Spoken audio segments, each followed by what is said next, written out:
তিন ধরনের ঘরে সর্বদা আল্লাহর আযাব নাজিল হতে থাকে, আল্লাহর গজব নাজিল হতে থাকে।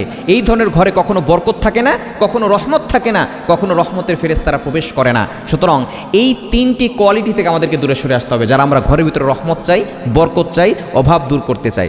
যদি আপনি অভাব দূর করতে চান আর এই তিনটি কোয়ালিটি বাদ না দেন, তাহলে কিন্তু আপনার ঘরে কখনো অভাব দূর হবে না এবং বিপদ আপদ লেগেই থাকবে। এক নাম্বার ঘর, যেই ঘরে পুরুষের আওয়াজের থেকে নারীর আওয়াজ বেশি উঁচু হয়।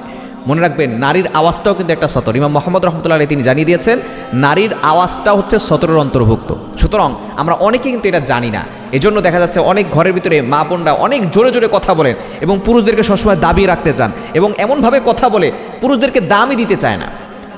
কুকুরের যে একটা গুরুত্ব আছে, সেই কুকুরের গুরুত্বটাও অনেক স্বামীকে দিতে চায় না। কিছু নারী এমন রয়েছে, সবাই না, আবার কিছু স্ত্রী এমন রয়েছে স্বামীকে একেবারে মূল্যই দিতে চায় না।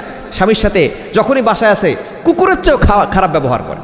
কিছু বাইরের দেশে কিছু কুকুরকে এমনভাবে লালন পালন করে, দেখবেন মানুষের থেকে বেশি ভালোবাসা তাদেরকে দেয়। এরা দেখবেন কিছু নারী আছে আমার এমন, যারা স্বামীকে গুরুত্ব দিতে চায় না, অনেক আওয়াজ উঁচু করে ফেলে। নবী ইসলাম জানিয়ে দিয়েছেন, যেই ঘরে নারীদের আওয়াজ উঁচু হয় ওই ঘরের ভিতরে কখনো রহমতের ফেরেশতারা প্রবেশ করে না, ওই ঘরের ভিতরে আল্লাহর গজব নাজিল হতে থাকে। দ্বিতীয় নাম্বার, যেই ঘরে অন্যের হক মারা টাকা জমা রয়েছে, অর্থাৎ আপনি কারো টাকা পয়সা আত্মসাৎ করে নিয়েছেন, এই টাকা জমা করে রেখেছেন এবং ওই টাকা দিয়ে আপনি আপনার সংসার পরিচালনা করছেন, ওই ঘরে কখনো রহমত আসবে না। আপনি অন্যের হক মেরে, আপনার ভাইয়ের হক মেরে, বোনের হক মেরে আপনি অনেক টাকা ইনকাম করতে পারবেন, আল্লাহর কসম করে বলি ওই টাকা দিয়ে আপনি কখনো সুখ আনতে পারবেন না। ওই টাকা দিয়ে কখনো আপনার ঘরে রহমত আনতে পারবেন না। সুখের মালিক হচ্ছেন আল্লাহ, আর সুখের মালিক আল্লাহকে অখুশি করে আপনি কখন আপনার ঘরের ভিতরে শান্তি আনতে পারবেন। এজন্য অন্যের হক নষ্ট করে আপনি যে টাকা নিচ্ছেন, এই টাকা কিন্তু আপনি কবরে নিয়ে যেতে পারবেন না। এজন্য এটা আপনি কখনো করবেন না। এটা হলো ভয়ঙ্কর একটি গুনাহ।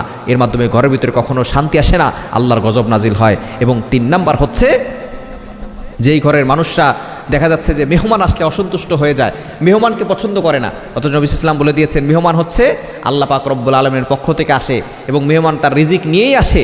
মেহমান আসলে যারা অসন্তুষ্ট হয়, ওই ঘরের ভিতরে আল্লাহর গজব নাজিল হতে থাকে।